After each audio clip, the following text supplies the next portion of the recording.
Purpose and impact. Two words that we hear a lot of in the space of helping people. But what do they really mean?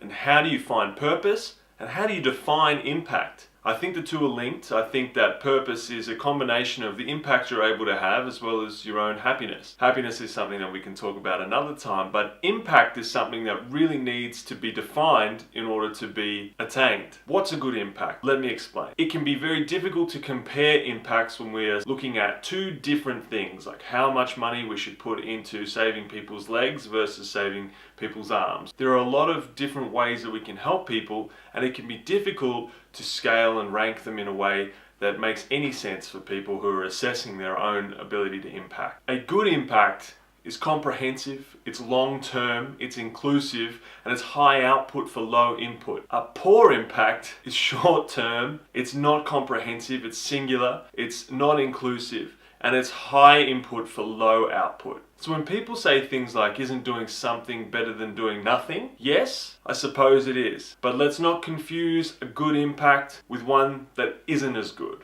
Comprehensive, covering all aspects of providing opportunity. Comprehensive is comprehensive, taking care of all the things that need help. Often we overstate the importance of single impacts.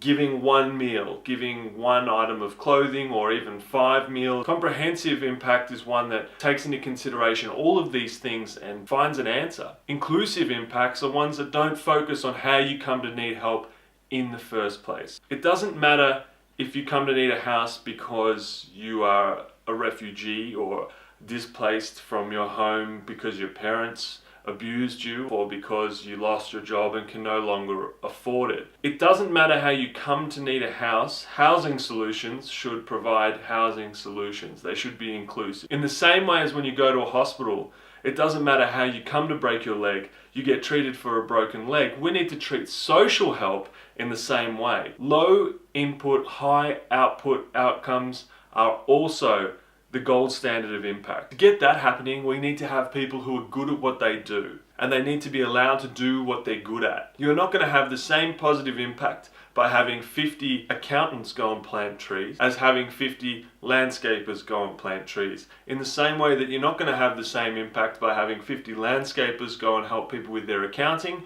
as 50 accountants helping with their accounting. On one end of the scale, we have a very high input. It's going to take a lot of work for the accountants to plant the trees because it's out of their skill set, and they're probably not going to have a high output because they're not really good at it.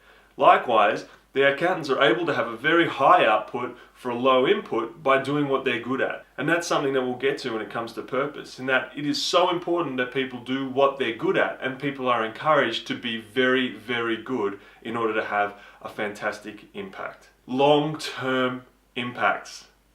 This is a tough one because it means that we have to care for a really long time. It's impossible to change generational disadvantage without having very long-term engagements with people who experience it.